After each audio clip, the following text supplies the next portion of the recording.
이런 주택들은 그 다주택으로 보지 않는다는 거죠. 주택을 소유하고 있다 하더라도 1세대 1주택자 요건에 충족한다라고 보는 건데, 중요한 거는 요건이 까다로워요. 그냥 그렇게만 보시면 안 돼요. 아, 그래요? 다만 여기서 중요한 게 있습니다. 주민등록표의 등재 여부와 무관하게 1세대에 포함되는 경우도 있고요. 1세대에서 제외되는 경우도 있어요. 이걸 잘 아셔야 돼요. 예, 일단은 이걸 정확하게 알고 계신 분들이 사실 좀 드문데, 이 저가주택. 네. 그럼 저가주택의 기준이 뭐냐? 상대적이잖아요. 예, 저가주택은 자 이렇게 됐습니다. 네, 안녕하십니까 여러분, 압구정 수달입니다. 법무법인 센트로의 대표 김정우 변호사님을 모시고 재건축 초과이득 환수제에 관련돼서 이야기 나눠보도록 하겠습니다. 안녕하세요, 변호사님. 네, 안녕하세요. 보유 기간만 상관이 있는 걸까요? 실거주 기간은 관련이 없을까요? 예, 결론은 실거주와 관련된 내용 규정이 없습니다. 아. 그러니까 보유 기간만 확인을 하시면 됩니다. 예, 실거주와 관계없이 보유 기간을 충족했느냐 여부에 따라서 그 감경되는 요건이 결정이 되는 거예요. 예, 해당 내용은 제초안법 14조의 2에 자세하게 규정이 되어 있는데요. 조합원이 속한 세대, 이 세대는 조합원 그리고 배우자, 그들과 생계를 같이 하는 가족으로서 직계 존속, 직계 비속 등이 포함이 되는 거고요. 이런 구성원이 그 재건축 사업의 대상인 그 부동산 이외에 다른 주택을 보유하지 않아요. 쉽게 얘기해서 1세대 1주택자로서 부가 종료 시점부터 역산해서 6년 이상 그 재건축 주택을 보유한 경우, 그러면은 일정한 감경 요건에 적용을 받을 수 있는 겁니다. 예. 6년 이상, 그다음에 최대 20년 이상 보유할 경우에는 최대 70%까지 감경을 받을 수 있는 거예요. 저는 이렇게 외우고 있는데요. 아예 20, 15, 10, 9, 8, 7, 6 이렇게 외우고 있어요. 자, 20년 이상 보유하고 있을 경우에는 최대 70%까지 감경이 되는 거고요. 15년 이상부터 20년 그 사이에서 보유하고 있었다 60%, 10년부터 15년까지는 50%, 10년 이하부터는 1년 단위로 이제 결정이 돼요.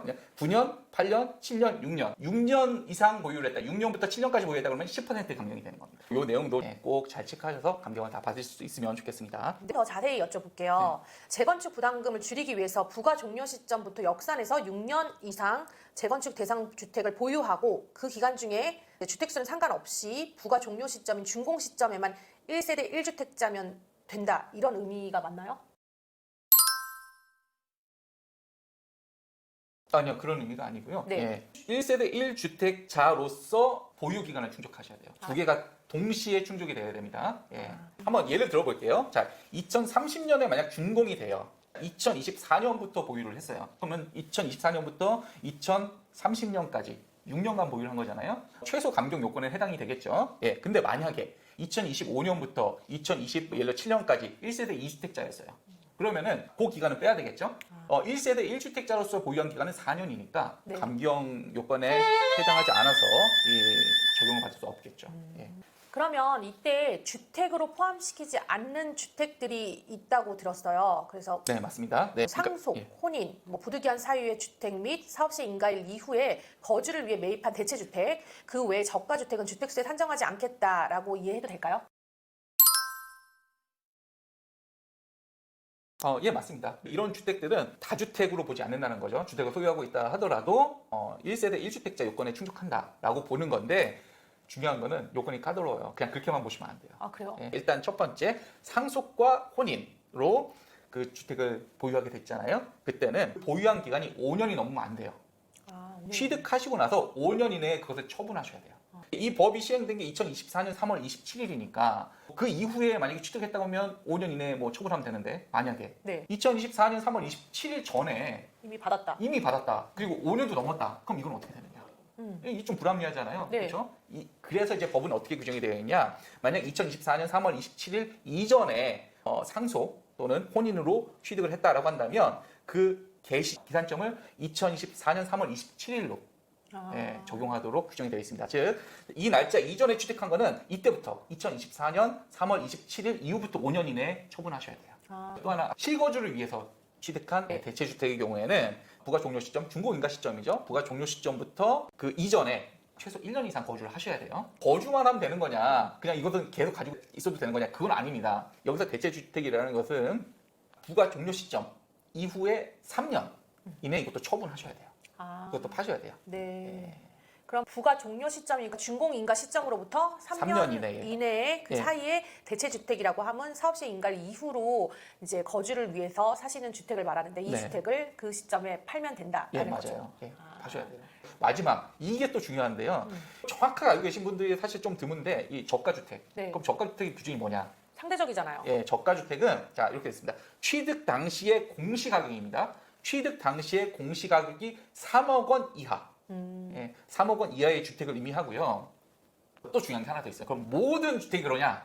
그렇지 않습니다. 아니에요? 예, 투기 과열 지구 내에 있는 주택은 여기 해당하지 않아요. 아, 투기 과열 지구에 예를 들어서 뭐 2억짜리 빌라를 가지고 계신다. 네. 예, 그러면은 여기에서 얘기하는 저가 주택에 해당하지 않아요. 그러니까 다주택에 포함이 되는 거예요. 투기 과열 지구 이외의 주택이 저가 주택의 그 요건에 해당하는 겁니다. 잘 보고 계셔야 돼요.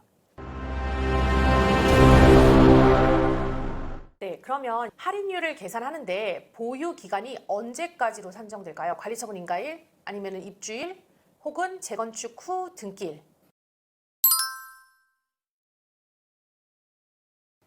네, 다시 한번 이 절차를 좀 아실 필요가 있는데요. 네, 조합 설립 있고 사업 시행, 그다음에 관리처분 있죠. 관리처분 이후에 이주하고 철거하고 그다음에 착공, 준공하죠. 그러면 준공한 다음에 그다음에 입주하겠죠. 입주한 다음에 이전 고시하고 조합을 조합을 해산하고 청산하고 네, 이렇게 진행이 되죠. 그럼 여기에서 언제까지 보유를 해야 되느냐? 그건 부가 종료 시점. 먼저 보시면 되고요. 부가 종료 시점이 아까 언제라고 말씀드렸죠? 준공인가에. 예, 그래서 제초안법 제8조에 명시적으로 부가 종료 시점은 재건축 사업의 준공인가일이라고 규정이 되어 있습니다. 예, 준공인가일까지 보유를 하셔야 되겠죠. 예. 그러면 장기 보유 특별공제 1세대 1주택은 언제부터 1주택자여야 할까요? 원칙적으로 재건축 부담금 이 감면과 관련돼서 아까 최대 70%라고 말씀드렸잖아요. 네. 예, 최대 70%는 20년 이상 1세대 1주택자. 네. 20년 이상 보유해야 되고 그 기간 내에 모두 1세대 1주택자여야 돼요. 그러면 그 20년 이상이라는 것을 어떻게 산정하느냐? 자, 부가 종료 시점이 있습니다. 부가 종료 시점. 네. 그 부가 종료 시점에서 역산해서 20년이에요. 부가 종료 시점에서 역산해서 20년. 예. 역산을 20년 이상 가지고 있어야지 최대 70%까지 받을 수 있는 거고요. 그러면 최소한 몇 년 이상 보유하고 있어야 되나요? 6년 이상. 6년. 그렇죠? 6년 이상. 자, 예를 들어서 설명을 드릴게요. 그래서 압구정에 아파트를 2000년부터 가지고 계셨어요. 네. 예. 근데 준공이 2030년도에 나요. 네. 났어요. 났다고 네. 가정을 하죠. 준공 시부터 역산해서 몇 년 가지고 계셨죠? 30년. 30년 가지고 계셨잖아요. 그렇죠? 그러니까 일단 20년 이상 소유요건 충족을 했는데 그런데 그 사이에 2010년부터 2024년까지 1세대 2주택자였어요. 그렇다고 한다면 자 14년간 1세대 2주택자였고요. 예, 그러면 전체 30년 중에서 14년은 빼야 되겠죠? 네. 그러면 총 16년. 16년 동안 1세대 1주택자로서 보유한 거니까 이 경우에는 20년이 넘어가지 않고 20다음에는 뭐라고 그랬죠? 바로 15. 15. 예, 20, 15, 10 이렇게 간다고 네. 말씀드렸죠? 그러면 15는 바로 밑에니까 60%. 네. 15부터 20년 사이. 방금 전에 이 사례에서는 16년간 1세대 1주택자로서의 보유기간이 인정이 되니까 그러면은 60% 감경을 받을 수 있겠죠. 그러면 1세대 1주택에서 1세대 범위가 구체적으로 어떻게 될까요? 예, 일단은 결론을 제가 한번 말씀을 드릴게요. 결론은 1세대는 이제 조합원, 해당 조합원, 네. 해당 조합원과 그 배우자, 네. 그리고 주민등록표 상에 등재되어 있는 그 직계 존속, 직계 비속. 직계 존속이라 하면 부모님, 할아버지 이렇게 될 테고 직계 비속이라고 하면 자녀. 손자녀 이렇게 네. 여기가 포함이 되는 겁니다. 예, 다만 여기서 중요한 게 있습니다. 주민등록표의 등재 여부와 무관하게 1세대에 포함되는 경우도 있고요. 1세대에서 제외되는 경우도 있어요. 이걸 잘 아셔야 돼요. 예, 일단은 19세 미만의 직계 비속의 경우에는 주민등록표상에 없어도 1세대에 포함이 돼요. 19세 미만은? 네, 19세 미만의 자녀 그리고 배우자도 마찬가지입니다. 그다음에 그러면 주민등록표에 등재가 돼 있는데 제외되는 경우는 언제냐? 네. 요거 보셔야죠. 네. 자, 이거는 나이가 많으신 부모님. 예, 그러니까 우리나라 같은 경우 이제 동거 봉양을 많이 하잖아요. 네. 그러다 보니까 주민등록표에 등재가 되어 있다 하더라도 아버님, 어머님 그분 중에 한 분이라도 60세 이상, 예, 60세 이상인 직계 존속.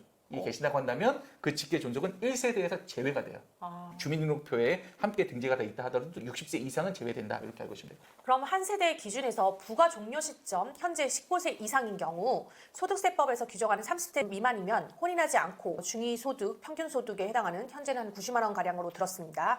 이 수입이 없는 경우 세대 분리를 해도 세대원으로 본다는 규정이 있는데 이 부분은 제초안에서 세대원의 포함 여부에서는 해당 사항이 없이 단지 법규상 기재되어 있는 19세 이상이면 세대 분리만 해놓으면 그 여부를 보고 판단하는 건지가 궁금해요. 네.